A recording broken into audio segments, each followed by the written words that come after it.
Tycoons of Small Biz, spotlighting the true backbone of the American economy, the true tycoons of business in America, the owners, founders, and CEOs of small businesses.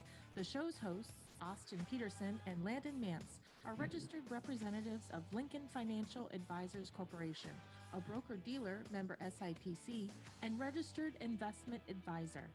The views expressed by your hosts, Austin and Landon, are not necessarily the views of Lincoln Financial Advisors. Let's lean in as Austin and Landon connect with this week's Tycoons. Good afternoon, Tycoons, and welcome to today's episode of Tycoons of Small Biz. I'm your host, Austin Peterson, here as always, but today I happen to be broadcasting from Paseo del Sol, a condo complex in Playa del Carmen, Mexico. And I'm joined, as always, by my co-host, the best co-host in the business, Landon Mance from Las Vegas, Nevada. And we are excited to have on the show with us today, CocoVinny Zaldivar, Chief Coconut. First time I've ever said that, by the way. Chief Coconut at Coco Taps, for coming to us from Las Vegas, Nevada as well. Vinny, welcome to the show. Good afternoon. Thanks for having me. Excited to have you. Before we jump into the show, if you're listening to this show for the first time, just kind of give a brief explanation of what it is that we do here at Tycoons of Small Biz. We are a radio program / podcast that is by small business owners for small business owners. And our intent here is to highlight small businesses that we believe are truly the backbone of the American economy. They need all the help that they can get, all the opportunities that they have to be highlighted, to tell their story and to get word out about their business. And so we know that we've got a true tycoon on the show with us today with CocoVinny. We know that you've got a really great story to tell. And so we're going to jump in and have you tell that story. But we typically have our guests start by telling a little bit about themselves personally. So if you don't mind, tell us, where you grew up, a little bit about your family life, and kind of what brought you to doing what you're doing today, if you don't mind. All right. Well, I tell everyone I'm CocoVinny, but my birth name is Vincent Paul Zaldivar. I was born in Southern California in Bellflower. Was there till about 10 years old. Then my entire family moved to Las Vegas, Nevada. And that's where I grew up and started my first business here in Las Vegas at 16 years old. And I've been thrown into entrepreneurialism by necessity. And so necessity is the mother of invention. And I've done a lot of different deals in different sectors. And thankfully, I've learned so many lessons that I ended up somehow tapping into the coconut market. So I tell people I'm a 6'5" Mexican Jew. I'm a cocoa crazy entrepreneur. I find the demand and I fill it. And wherever there's pain, I try and like to heal it or, help fix it. So that's what I do on a daily. We're always solving problems, fighting fires, and having fun doing it. Yeah, so I want to explore a little bit more about what you said there, where you said, I fell into entrepreneurship out of necessity. So I think I know what you mean by that, but expound on that a little bit for us. So when I was about 15 years old, my father went to prison, and that changed the course of all of our lives, basically. So my dad was an entrepreneur as well. He had a big limousine company and whatnot, but he was extremely entrepreneurial and was selling the wrong product. And so one day he put a big drug deal together, and it was all a setup and a crazy adventure that we lost our house, we lost our cars, we lost everything. So we basically almost went homeless. I became head of the household at 15 and a half, and he went away for 25 years to life. So that in itself catapulted me into figuring it out. I worked 2 full-time jobs. I went to school, but that wasn't enough. So that I had to start my own business. And so I started a company called Body and Soul. I was the youngest licensed massage therapist in Nevada at the time. And I built that company really quickly. I was able to acquire all kinds of great customers, high stress individuals, athletes. And then I started hiring therapists. So that turned into a whole big business. And we had massage therapists up and down Fremont Street. We're doing chair massages, all kinds of fun stuff. So it was part of the evolutionary of process of how I got here. But happy ending to my father going to prison is I lobbied the Supreme Court of Nevada and was able to get him out without an attorney. It took me 8 years, but we got him pardoned and got him out. So that was an amazing learning experience as well. Wow. So how long ago did that take place? So I just turned 43. I was 16 when he went away. And when he got out of jail, I was about 23 and change. So that was approximately 2003, 4, somewhere around there, I think, when we got him out. Wow. Yeah. Wow. That's an amazing story. Yeah, he's a great guy too. He served in Vietnam. He's a retired Vietnam vet. He lives in San Antonio, Texas. That was the only one and only time where he had was convicted of a crime. Thankfully, it was pardoned because it was kind of crazy the way it all went down. So it mirrors a lot of these movies you see, like Scarface or Blow or any of these crazy movies out there. So I grew up with an untraditional upbringing, to say the least.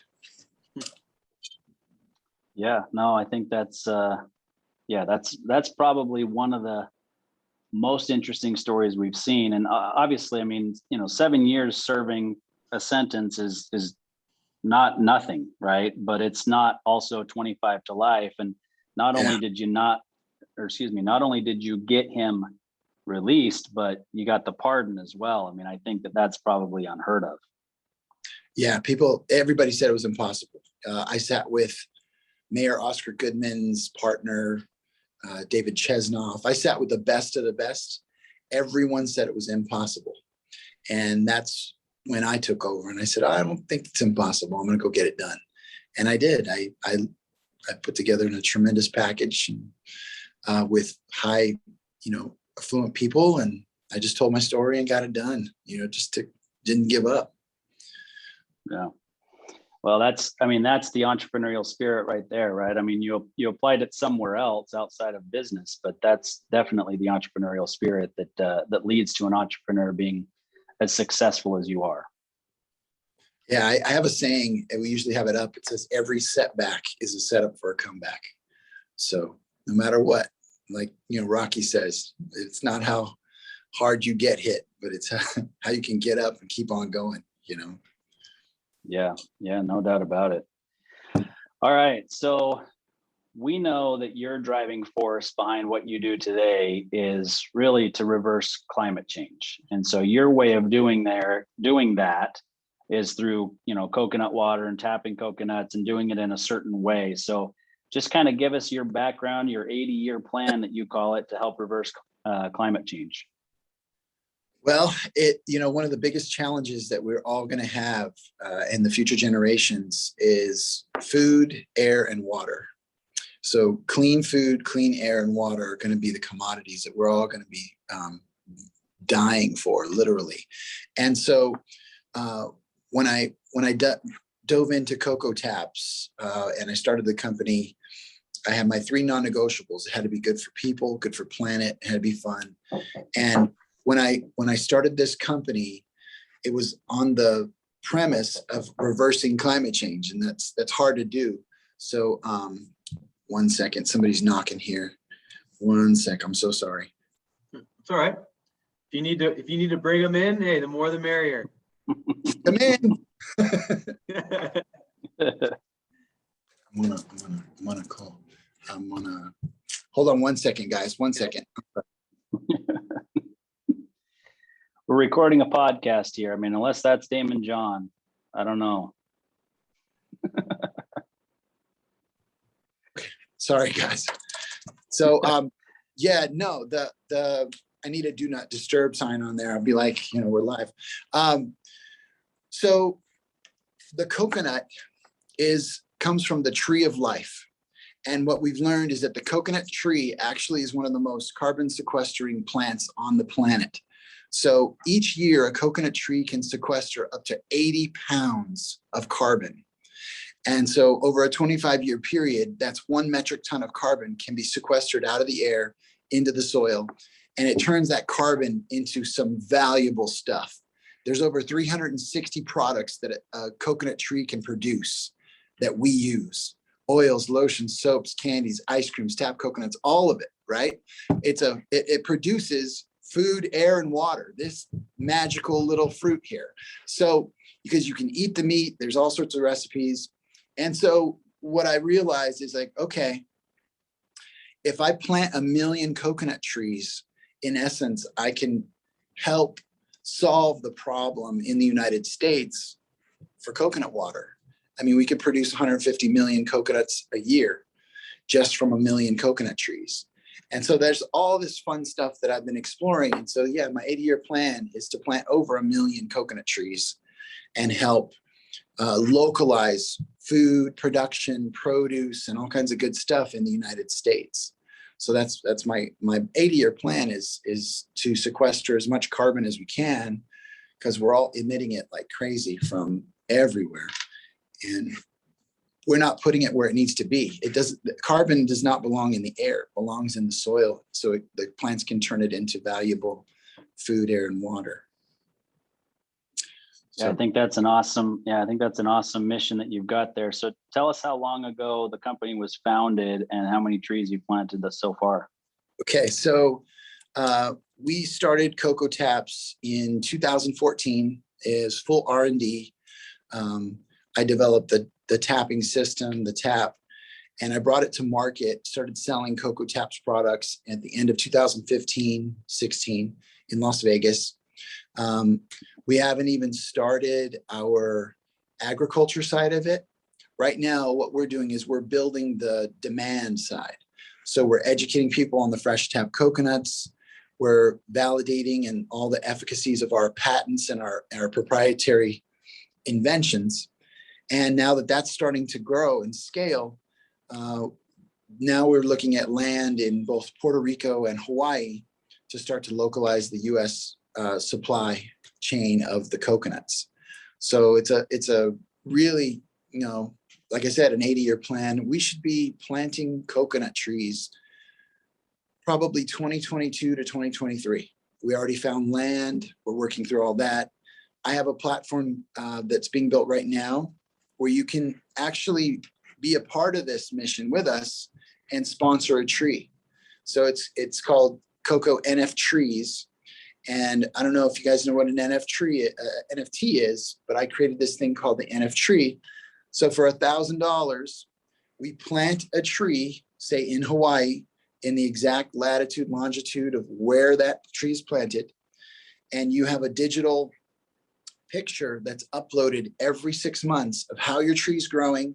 You can come to the exact location on the farm, hug your tree eventually. And the first coconuts that are grown, the first one gets mailed right to your house. And that'll guarantee for 25 years, we will care, water, and harvest that tree. And you'll do that for $1,000. It's 11 cents a day for 9,100 days approximately. And so that's the NF Tree program. So we're gonna reach out to the crowd, and everybody will be able to own a piece of the Coco Dream. And they can gift it to their parents. And then there's other things that you can do with your NF tree. There's tree-mation ceremonies. You can spread the ashes of your grandpa on that tree and always come there and visit the memorial garden of it. So many fun things that are going to happen long-term with it. So that's how we're going to do it. That's how we're going to scale. We're going to get, literally just get, 1 million people to put in $1,000. Love it. Awesome. Love it. That is awesome, man.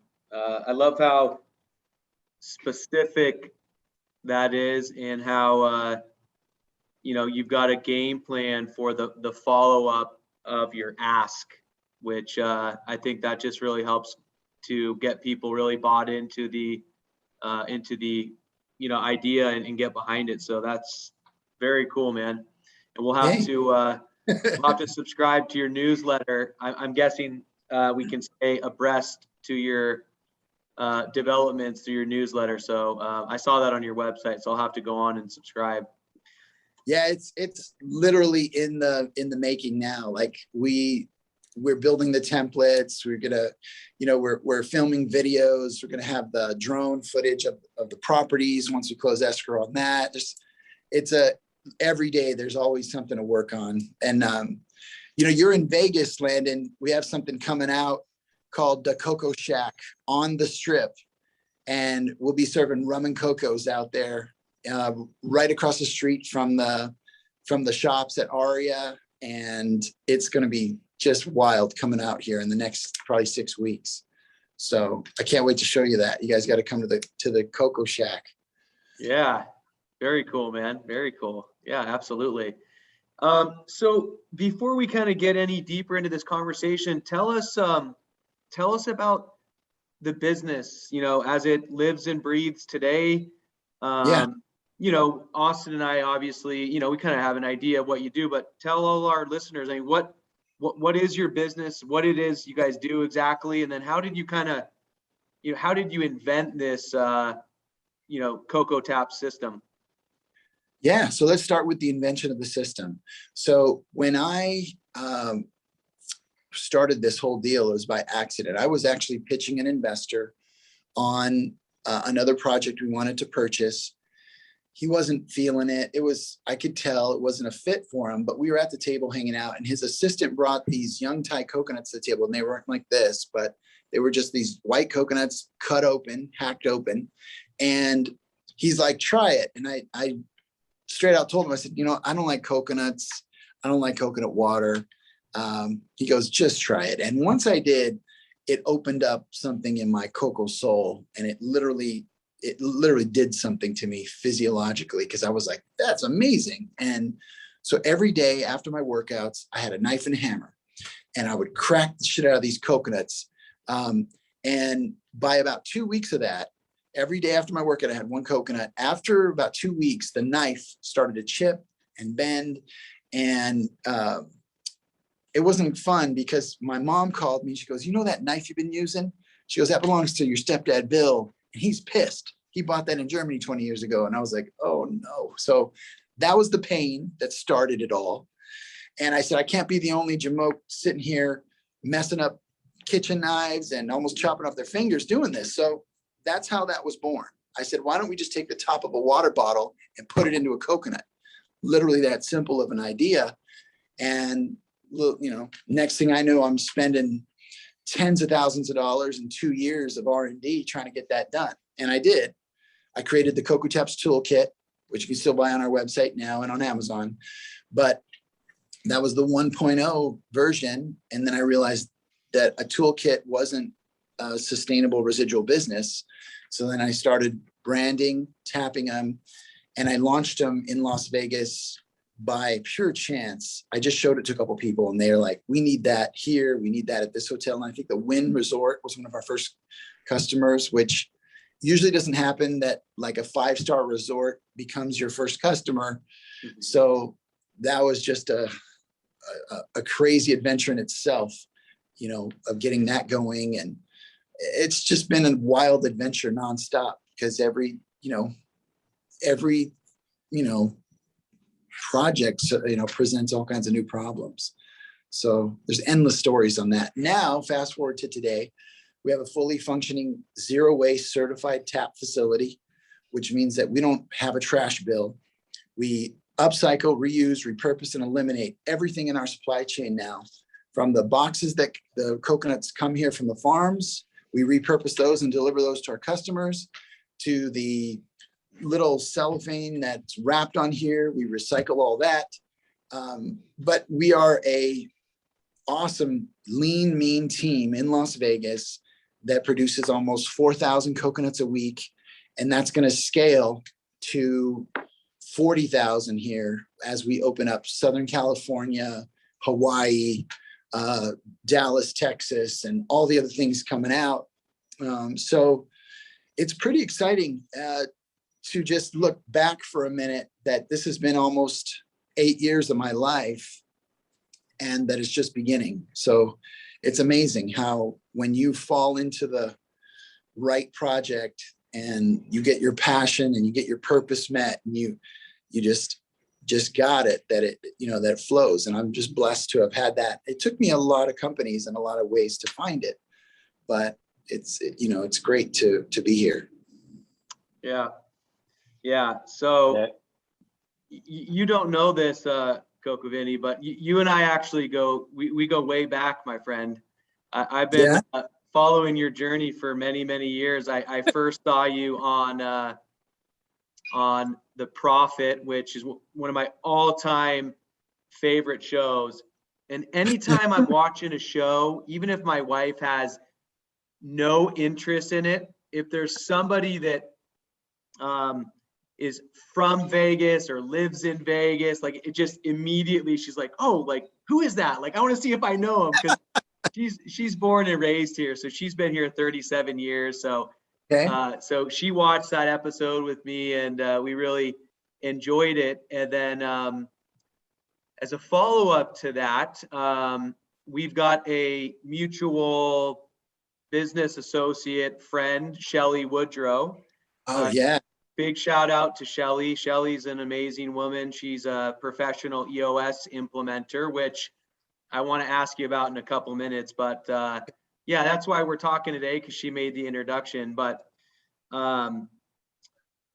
it's my understanding, and I feel like you alluded to, there's probably hours and hours and hours of stories that you could share with us, which would be really interesting to hear. But due to the fact that we've only got another half an hour, but I figured that you could talk to us a little bit about what life has been like for you in the last 18 months, because, you know, COVID. Your business was delivering this really cool product and experience to people, I believe primarily on the Strip and on cruise ships.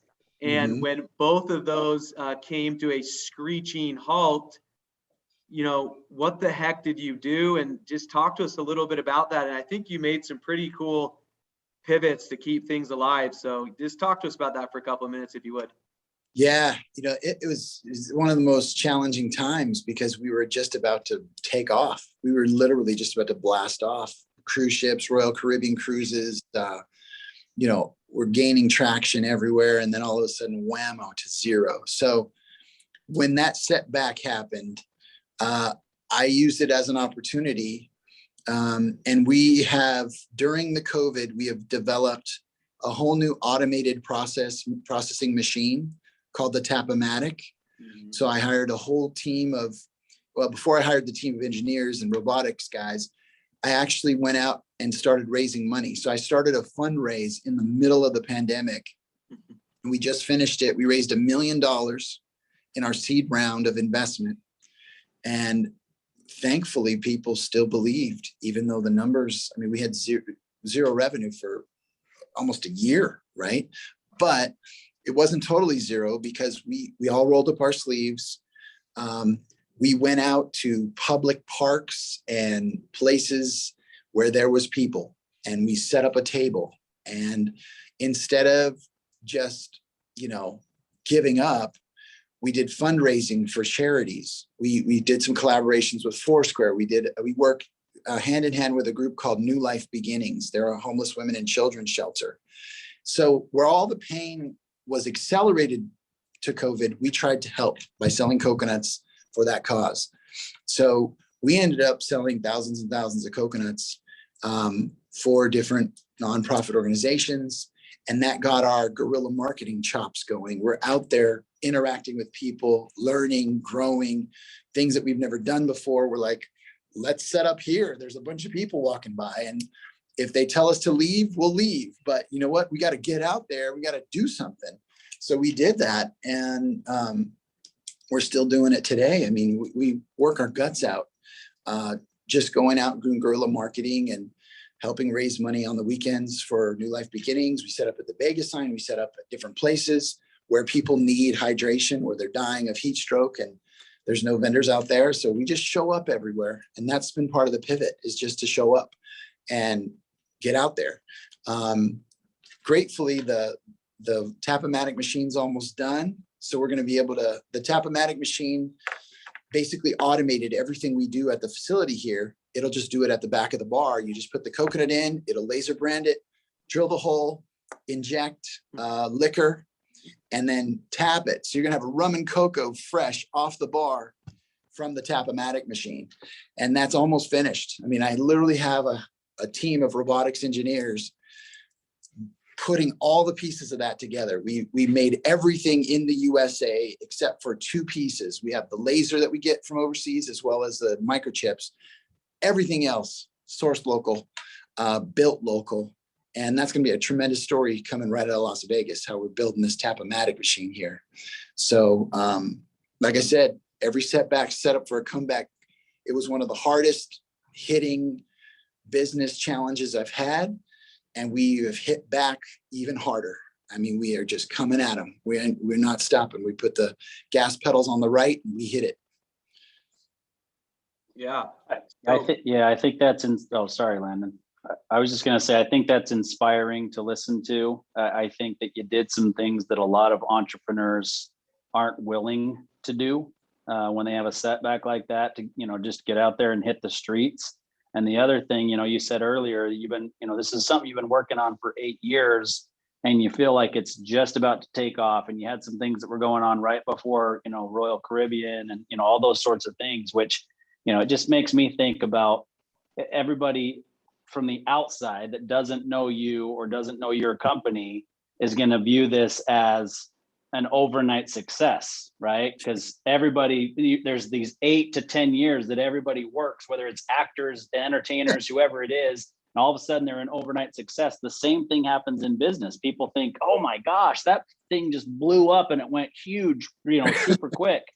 Well, no, there was 8 years behind that, right? I mean, Landon and I have been doing this. I've been doing it for 20 years. Landon's been doing it for like 12. Like, this is not an overnight success thing. When you're building a business, it's blood, sweat, and tears for years before that overnight success happens. Yeah. I mean, it just feels like it's overnight. I mean, like I said, I just spent 11 days in Hawaii in meetings, and it felt like one long day. So it all just is a blur. You just get in the boat and row and just keep rowing, And like I said, nothing is fixed. People try to overplan things. I did not have a plan going into this deal, and I still don't. You just take it as it comes. If you say, I want to, you get in the boat and you say, I want to go to that island, and you get there and it's full of life-threatening situations, you get back in the boat and you get the hell out of there, And so you just got to learn as you go, on the job training, and don't take yourself too serious. Don't take anything too serious, because none of us are getting out of here alive, y'all. So, what a perfect segue. You set that up so nicely, so thank you. What a perfect segue to just talk for a minute. I know this really wasn't necessarily part of the schedule, whatever that means, but what a good segue to talk a little bit about EOS.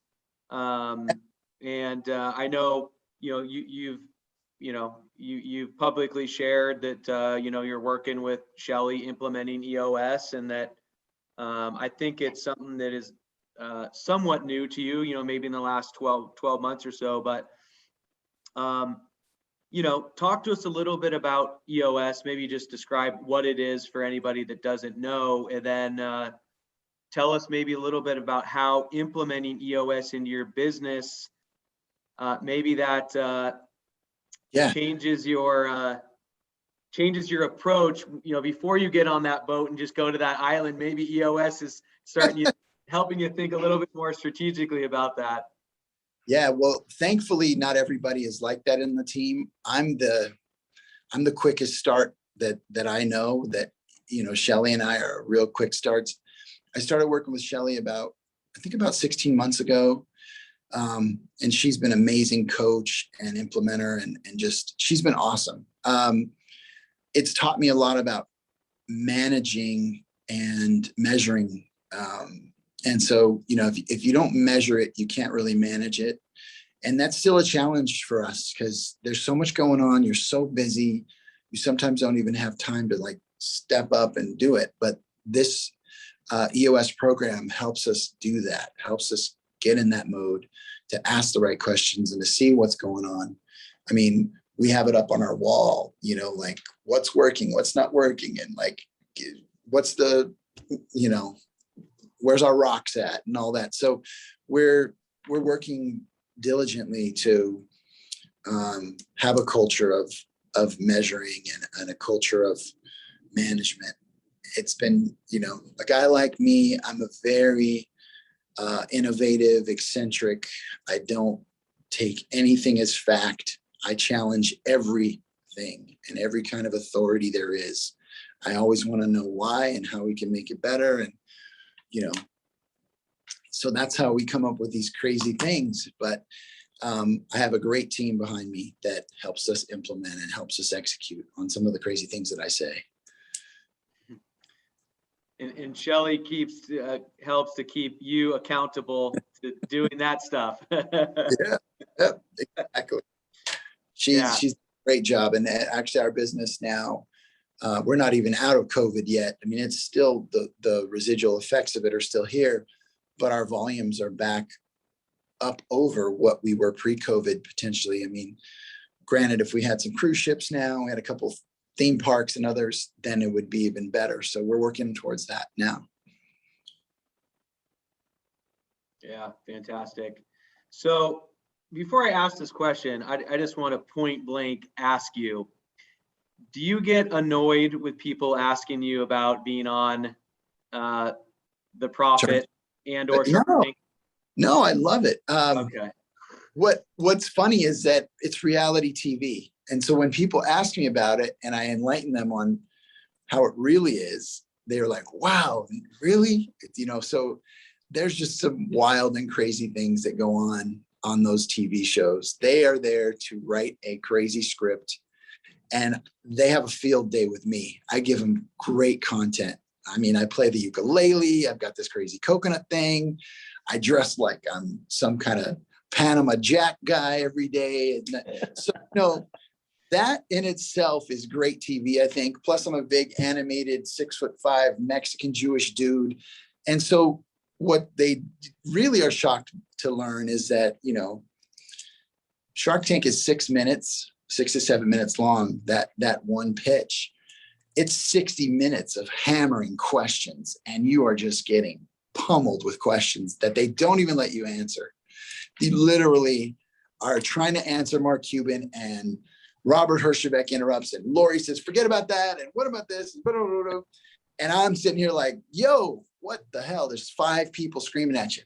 That's a frenzy of a thing to do. And then they edit all 60 minutes of that content into 6 minutes. So there's a lot of content on the floor that never made TV that I let people in on sometimes. And it's really fun to do that. I don't get upset at all for them asking. I tell them, go watch it again and I'll walk you through some other things that happened, It's kind of fun. Right. Well, talk to us just for a minute about being on the Profit. That was how I first came to know who you were. And Marcus Lemonis, certainly not someone I know personally, but kind of always someone I've looked up to in business. So what was it like being on the Profit? So Marcus is a brilliant mind. He's an interesting guy, I gotta say. It was a whirlwind. We flew around the country over like 6 weeks of filming to like all over. And, I went from Vegas to Key West to California to Chicago to Illinois I was all over the place. And the thing that I learned from that is that it's reality TV, and nothing you see on TV is what you think it is. So there was a couple of interesting things that happened on the show where I had been developing this tap, this fully ocean safe, plant-based, biodegradable, not plastic cap and tap. I was in development for 3 years working with a group out of California called Beyond Green. And when the show came out, I hadn't seen the cuts that they did or what they wrote into the script. And that was the biggest shocking thing to me, because Marcus basically said that he took me to Beyond Green and introduced me, and that this was kind of his idea. But the reality is I had already showed him. I said, this is what's coming out. We're going to be fully zero waste. And I'd spent 3 years working on it. And then everybody in the audience, I had 90 people in the screening and the viewing of this thing live. And I look at everybody in the room and they're like, what is this bullshit? You know? And so there's so many things that happen on TV versus reality. And that's why they call it reality TV. So all I can say, I enjoyed every bit of it. And I enjoy every moment when they rerun it, because it's building brand equity for Coco Taps, for our mission, for our vision and what we do. And that's all I can say is thank you, because I would have had to write a check for $40 million already to get that kind of airtime that I'm getting on CNBC and on ABC. It's glorious. Yeah, I mean, like they say, there's really no bad publicity, right? And the other thing that I think of is, you know, it's funny how everybody watches. I mean, everybody gets sucked into these reality TV shows, right? And I love the Shark Tank. I like, you know, I like Mark Cuban. I like watching, you know, the interactions between all of them. And, you know, I sit there and I watch it with my kids and my wife, and, you know, I'll explain a few things that they don't fully understand because none of them have a background in business. My wife's got a bachelor's degree in history, you know, with an emphasis in World War II. Business is not her thing. So it's cool to kind of interact, but I also have an 18-year-old daughter that's showing some interest in business. And so, you know, we're able to talk through that. But the other part of this story is that my wife's, one of her best friends from high school is married to a guy who has a master's degree in screenwriting. He's written a bunch of screenplays, has never had any of them picked up for movies, but he raised his family and took care of them financially his entire career up until a couple of years ago when he took an executive job, still in TV, but writing for reality TV shows. Like, people think it's unscripted. It's not. It is scripted. I mean, it may not be word for word, but these things are scripted. Yeah. Well, and the business shows aren't as scripted, but like you get something like the Kardashians or anything else, it's all fake. Yeah. But like literally, I went into the tank and I did my own pitch, and they didn't know what was coming in there. So it's not as scripted, but, you know, they make edits big time. There's a lot of edits. Yeah, a lot of edits. And, you know, it's not like they don't tell Kevin O'Leary to be the way that he is, or Barb Corcoran, or, you know, right. Like, they're expected to have certain personalities and to react in certain ways. Right. So it may not be fully scripted, but it's when they're asking questions, they're in their ear. They have an earpiece. And they're saying, ask him this, or do that, or literally the whole time I could hear the producers in the back saying things to them. So they're writing, wow. They're writing it as they go. So wild. That's crazy. All right. So you mentioned the biodegradable tap and cap. So, and where it was, you know, put together and the way that you did that over 3 years, but tell us more about what it is. Like, what's it actually made of? It's plant-based, but I mean. So this cap and this tap here is made out of a maize corn flour and oil that will actually injection mold just like plastic. And it's got similar properties of plastic. It's not as rigid or as hard. It has some give, but it serves its purpose perfectly and beautifully. It's marine safe, which means if this ever gets in the ocean, it is not going to hurt the ecosystem. It will degrade quick. And so that's the beautiful thing, is that we have innovated some amazing formulas that we filed patents around. I've actually got formulas where we grind this whole coconut up and upcycle those fibers into the material. And so I have coconut formulas. I have, there's a big problem in the world with coffee grounds. Used coffee grounds end up in landfill. They don't degrade, they just create methane. We can take those coffee grounds, prevent them from going to landfill, and upcycle them into products like these and other things that Starbucks should be using. Literally, I have a Starbucks cup here, and we think about this daily. There's this huge reusable program going on. Everybody's talking about reusing things, right? Reusable. But if they would just make their plastic tops that are the single-use stuff out of fully biodegradable, compostable things, They wouldn't have to even struggle with all that. They could upcycle their used coffee grounds into products like these that they're already using, save themselves so much money, and save the planet. So, you know, we write to these people, we write to Starbucks, we write to the head of sustainability all the time, but they don't hear me yet. But we're coming at them. When I have my own farms and when I have things cracking, then they'll start to pay attention, I believe. Yeah, I think, and from a business standpoint, there's one side, right? I mean, that what you're doing for the planet, I think, is humongous. It's amazing. It's, you know, we all need to do better than what we're doing today. But on the, yeah, right. And on the business side, though, you know, the patents and the different things that you've mentioned and the processes that you have in place, that may end up being more profitable business-wise than the actual tapped coconuts, right? I mean, that's the interesting thing of this. Like, the coconuts are great, and they're, you know, they could go a lot of places, hotels, cruise ships, you know, there's a lot of places to sell those things. And I'm sure you're going to continue to be wildly successful there. But holding those patents to have other companies use those to do some of the same things in their products could end up being a huge windfall from a business standpoint for you. We're planning on doing licensing of our IP. We're planning on doing some consulting and helping. We just want to help. And the cool part about being so zero waste driven is that Mother Nature doesn't make anything that has waste. Mother Nature created a perfect design. There is zero waste in Mother Nature, in her systems. And so when we segment and we create our man-made systems, that's what destroys Mother Nature's free IP. She gives us intellectual property for free that we can use. That's perfect. And so zero waste saves money, because when you're wasting something and you're throwing something away, you're losing money. But if you can literally close the loop, it's a circular economic model that we're building here. You close that loop, all your money stays inside, stays in your pocket. And that's the thing I'm trying to teach people. It's like, geez, just doing it.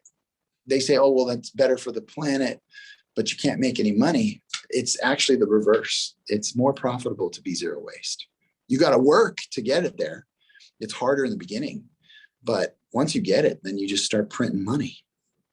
So that's the real, you know, gem for us, is that when we complete this farm to fridge, back to farm system, we will be making money, literally making money out of the ground, off the trees, everywhere. So that's the goal. That's why it's such an exciting plan. It's like, it might take us 20, 30 years to get there, but once we're there, it's like, God bless America. Yeah, I think you're right. I mean, it's an interesting change, right? People have to think about it differently. Business owners have to think about it differently. But there's so much upside. And the other thing that I would say is, you know, to the business owners that are listening, or any other audience members that we have that aren't business members, like, sometimes business owners are put in this box of money hungry, greedy people, right?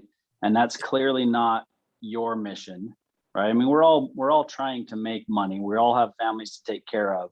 But the more money that you're able to make, regardless of how it gets there, whether it's the IP or the actual coconuts themselves, that allows you to do even more for the mission that you have, right? Because I would love to say, you know, fast forward 10 years from now, we're still in touch. We're, you know, whatever, doing some things together business wise, or we're in touch at some point.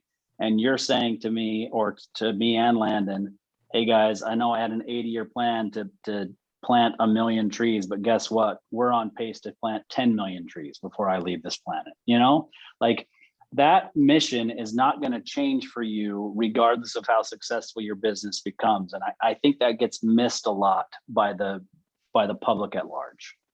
Yeah, no, well, and we're always forced into this, public company reporting, you know, what'd you do last quarter? What's your sales right now? Even the Shark Tank, those guys aren't long tail thinking. They just want to write a check for 50 grand. They want to get it ramped up and scaled and flip it. 50 grand in, they want 500,000 out. So, I mean, we literally have to, we literally have to start thinking a little bit more long tail, a little bit. And business owners, anybody who's wanting to start a business, I would say be prepared to make little to no money for 5 to 10 years. Okay. I'm still on a $3,500 a month salary. That gives you an idea. And I don't need anything. I have, everything I need is right here. I don't, sometimes less can be more because, I've had in my last company, I raised $18 million in venture funding. I was a CEO of this gaming company and I was miserable. I was looking through some W-2s from 2010 and 11. I was clearing 150, 200 grand a year and I thought I had made it. And, that's not a ton of money, but it was just, I was not as happy as I am now. And so I just, there's so many things you got to weigh out, and entrepreneurialism and being your own boss is not for everyone. That's all I got to say. You got to have big coconuts for this game, y'all. Are your coconuts big enough, Landon, for this? Oh man, I don't know. But what I do know is that if you've got your ukulele handy, can you play us a song for a minute or two before we wrap up here? So I have some bad news, and I'm gonna have to go a cappella without a ukulele because when I got off the plane from Hawaii, we landed in Long Beach, and we literally got back in the ride to Vegas, and they left my ukulele in Long Beach. So I am without ukulele today, and I apologize, but I can sing it a cappella. So we'll just say that I'm playing the ukulele right now, and it's life can be a tough nut to crack. Coco Taps will get you right on track. Great taste and less waste too. Coming to you from the Mexican Jew when it's got to be fresh, right for the tree. Fresher than fresh is the best way to be. No mess and no stress too. You got to tap your thirst because Coco dreams come true, baby. Yeah, Coco Taps. That's all I got for you guys. Yeah, sorry, love it. Lately, but I really I love this interview and I love you guys and appreciate the support and the love. Anything I can do, let me know. Right on, man. Yeah, love no, it. we appreciate the time, and that's the first time that we've had somebody sing on the program, but I don't think it'll be the last time. Just fair warning, Landon. I'm coming. Yeah, well, I didn't warm up even. I'm a lot better with the ukulele because it helps keep me in tune, but I really appreciate it, and I had fun.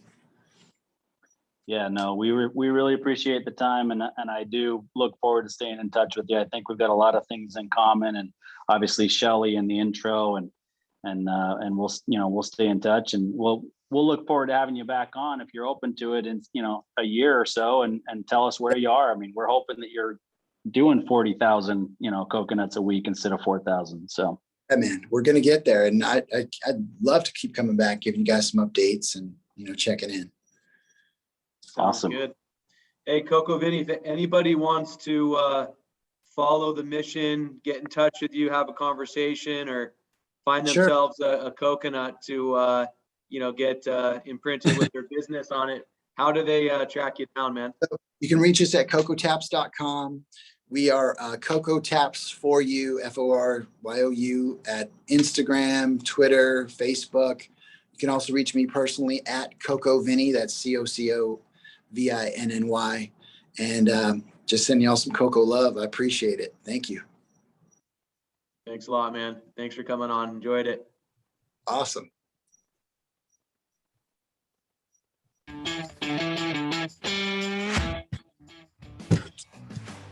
You've been listening to Tycoons of Small Biz, proudly hosted by Austin Peterson and Landon Mance. Austin and Landon are comprehensive financial planning professionals specializing in financial, estate, and succession planning for small business owners. Austin and Landon have offices in Scottsdale, Arizona, and Las Vegas, Nevada, and represent clients in 14 states throughout the country. Join Austin, Landon, and the featured Tycoons live every Tuesday at 1 p.m. right here on Business Radio X and your favorite podcast platform.